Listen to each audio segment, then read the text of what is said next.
नमस्कार, मैं दुष्टर उपाध्याय। पीएम मोदी 3 देशों के दौरे पर हैं, जिसमें जॉर्डन, ओमान और इथियोपिया शामिल है। जब सबसे पहले वो मुस्लिम देश जॉर्डन में पहुंचे, यहां उनका भव्य स्वागत देखने को मिला। जॉर्डन के प्रधानमंत्री जाफर हसन खुद पीएम मोदी को एयरपोर्ट पर रिसीव करने पहुंचे और गर्मजोशी के साथ हाथ मिलाते हुए स्वागत किया। इस दौरान पीएम मोदी को गार्ड ऑफ ऑनर भी दिया गया।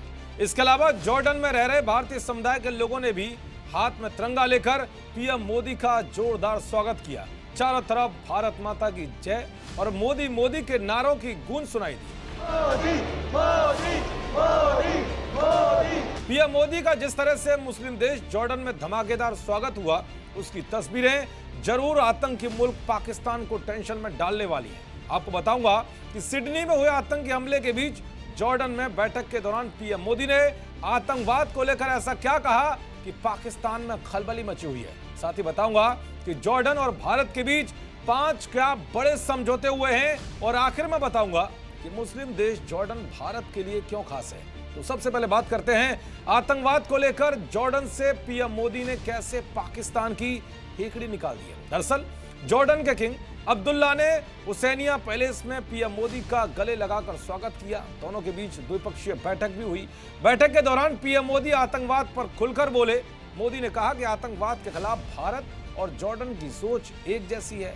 जॉर्डन किंग अब्दुल्ला ने भी भारत की आतंकवाद के खिलाफ लड़ाई का समर्थन किया और हर तरह के आतंकवाद की निंदा की। खास बात यह है कि मुस्लिम देश जॉर्डन ने आतंकवाद के मुद्दे पर बड़ी बात ऐसे समय में कही है जब हाल ही में सिडनी में आतंकी हमला हुआ है और इससे पहले दिल्ली में भी ब्लास्ट हुआ था और इन सारे हमलों में पाकिस्तानी कनेक्शन सामने आए हैं। यानी कि जॉर्डन की ओर से पाकिस्तान को साफ साफ संदेश दिया गया है कि अगर उसकी हरकतों की वजह से उस पर कोई बड़ा एक्शन होता है तो वो उस एक्शन के लिए खुद जिम्मेदार है, ना कि मुस्लिम देश होने के नाते जॉर्डन पाकिस्तान के साथ खड़ा होगा। चलिए अब बात करते हैं कि उन समझौते की जो भारत और जॉर्डन के बीच हुए हैं। तो पहला समझौता नए और रिन्यूएबल एनर्जी सेक्टर में टेक्निकल सहयोग पर हुआ है। दूसरा जल संसाधन प्रबंधन और विकास सेक्टर में सहयोग पर। तीसरा समझौता जॉर्डन की विश्व प्रसिद्ध ऐतिहासिक धरोहर पेट्रा और भारत की एलोरा गुफाओं के बीच ट्रेनिंग को लेकर हुआ है। चौथा समझौता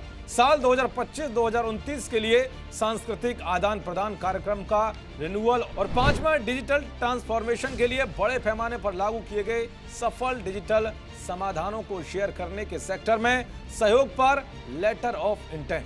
तो वहीं पीएम मोदी ने अगले 5 सालों में द्विपक्षीय व्यापार को मौजूदा 2.8 बिलियन अमेरिकी डॉलर से बढ़ाकर 5 बिलियन अमेरिकी डॉलर करने का प्रस्ताव दिया है। उन्होंने जॉर्डन के डिजिटल पेमेंट सिस्टम और भारत के यूनिफाइड पेमेंट्स इंटरफेस के बीच सहयोग का भी आह्वान किया है। दरअसल भारत जॉर्डन का चौथा सबसे बड़ा ट्रेड पार्टनर है। दोनों देशों के बीच 2023 से 2024 में लगभग 26,000 करोड़ रुपए का व्यापार हुआ। इसमें भारत का निर्यात करीब 13,266 करोड़ रुपए था। भारत जॉर्डन से बड़ी मात्रा में रॉक फॉस्फेट और फर्टिलाइजर का कच्चा माल खरीदता है। भारत के कुल रॉक फॉस्फेट आयात में जॉर्डन की हिस्सेदारी करीब 40% है। दूसरी तरफ जॉर्डन भारत से मशीनरी, पेट्रोलियम, अनाज, रसायन, मीट, ऑटो पार्ट्स और उद्योगों से जुड़े उत्पादों का आयात करता है। भारतीय कंपनियों ने जॉर्डन के फॉस्फेट और टेक्सटाइल सेक्टर में 1.5 अरब डॉलर से ज्यादा का निवेश किया है। जॉर्डन के पास तेल नहीं है, लेकिन उसके बावजूद उसकी अर्थव्यवस्था स्थिर और मजबूत है।